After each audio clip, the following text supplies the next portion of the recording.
generation of the technological society, we have been acted upon by forces of such power that few, if any, of us can understand. Extensive information gathering on every American, human experiments with drugs and psychosurgery, electronic surveillance, the era of the computer, invasion of privacy, growing government and corporate power over our lives, a people plagued by dehumanization, loneliness, and violence. Dramatic? Perhaps. But we are losing control of our technology and our lives. Not so long ago, people in a similar situation did not awaken to the forces around them. Are we so unwise as to do the same?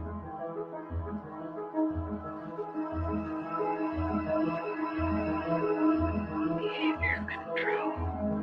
And then you change it up and you know, Alien. Paranoia. Enemy list. Wiretap. Databanks. Dossiers. Medical records. Social security number. Credit record. National security.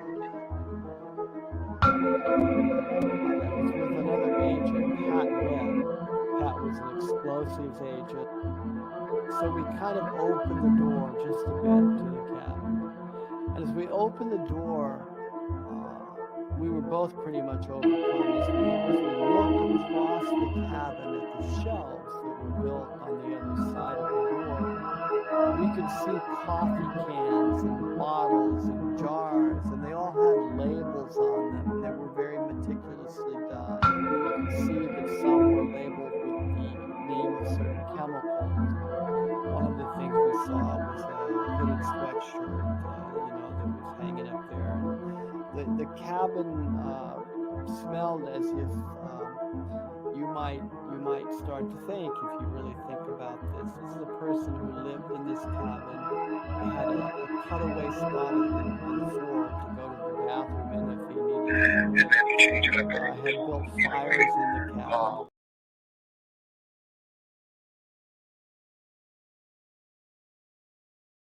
Mid-City, Los Angeles.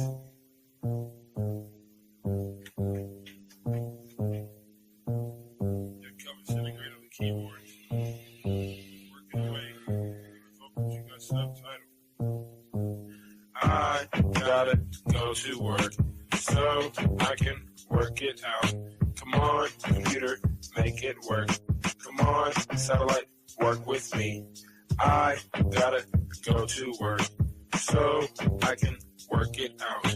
Come on, computer, make it work. Come on, satellite, work with me. I gotta go to work. Who would have thought that I would starter these jerks? The first full-time clocking, serial microphone rocker. I used to jump on the stage back in the day wearing a stocking. I want to conceal my identity in any stereotypical venue.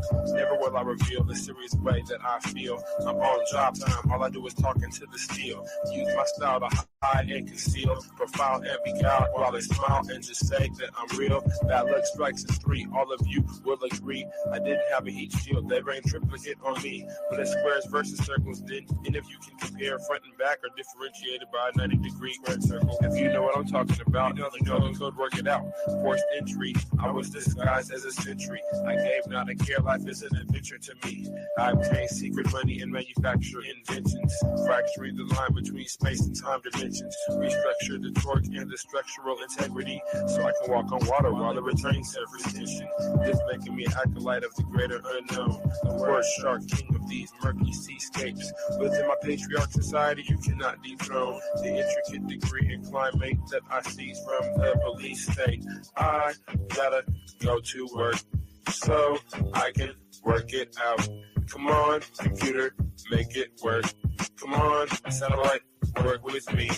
I gotta go to work so I can work it out. Come on, computer, make it work. Come on.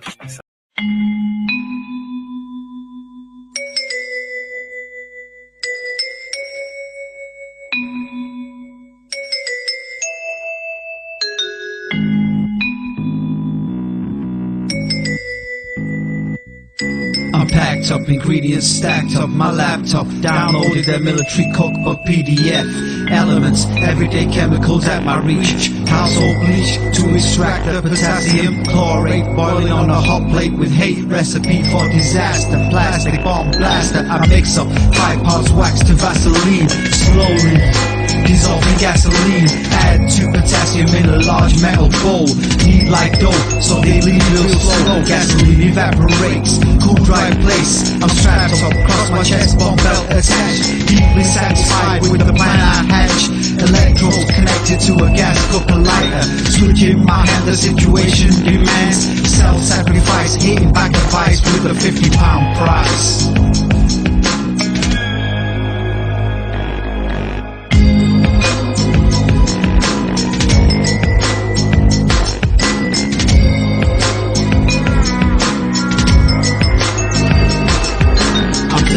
Numb, but the hurt is gone. Gonna build a dirty bomb. Use this privilege and education. My PhD will free me. Made off the ruskies for weapons grade uranium. Taught myself skills from Pakistan. Ran upgraded in stage 2 of the plan. Rage, a thermonuclear density gauge. Stolen by the catches from a base in Georgia. I get some cobalt 60 from a food irradiator. So easy to send the infidel to their creator. It takes a dirty mind to build a dirty bomb. Simplicity is numbing, genius is dumbing down the situation to a manageable level.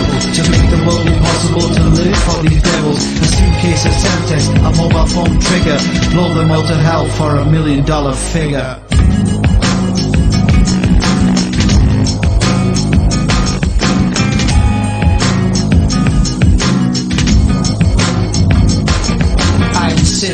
I'm a legitimate scientist, paid by the government with your finances. I got a private room in the White House suite, so I can develop according to presidential brief. The Megatron, Don Golf, War veteran, foremost proponent of the neutron bomb. At the center, atomic, surrounded on all sides, wrapped in layers of lithium deuteride. The bomb detonates, causing lithium to fission into helium, tritium, neutrons into fission. The blast causes shockwaves that melt body fat. Uniquely though, they leave the buildings intact. I made a 25 mega bomb daisy cutter, a great blast radius with very little clutter. There's less radiation, so you get a cleaner bomb. Sure money, people, it costs $1 billion.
Saddam Hussein's trial is a milestone in the Iraqi people's efforts to replace the rule of a tyrant with the rule of law.